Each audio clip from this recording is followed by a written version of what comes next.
Cooper Marcher here. Crows, ravens, and jays belong to the corvid family of birds. Throughout history, people have marveled at the intelligence of these birds. They are so smart, some people might find them a bit creepy. It doesn't help that a group of crows is called a murder, that they are viewed by some as harbingers of death, or that the birds are clever enough to steal trinkets and food.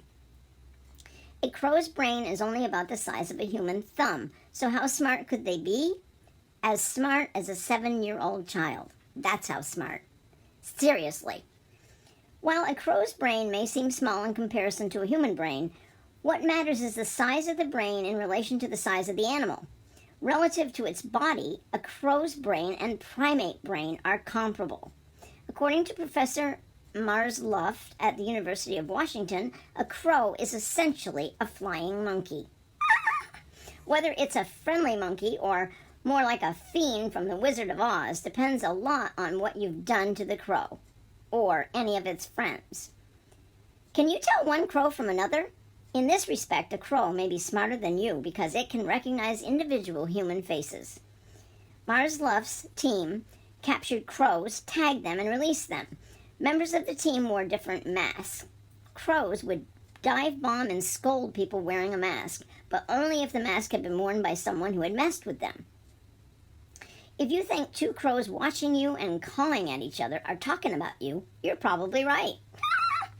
In Mars Luft's study, even crows that were never captured attacked scientists. How did the crows describe their attackers to other crows? Well, crow communication is poorly understood. The intensity, rhythm, and duration of cause seems to form the basis of a possible language. It turns out crows can pass on a grudge to their offspring. Even subsequent generations of crows have harassed math scientists. While several species use tools, crows are the only non-primates that make new tools. In addition to using sticks as spears and hooks, crows will bend wire to make tools even if they've never encountered wire before. Human children gain this understanding of volume displacement around the ages of 5 to 7. Ed Wasserman and his Moscow-based team trained crows to match items that were the same as each other. Same color, same shape, or same number. Next, the birds were tested to see if they could match objects that had the same relationship to each other. For example, a circle and a square would be analogous to red and green rather than two oranges.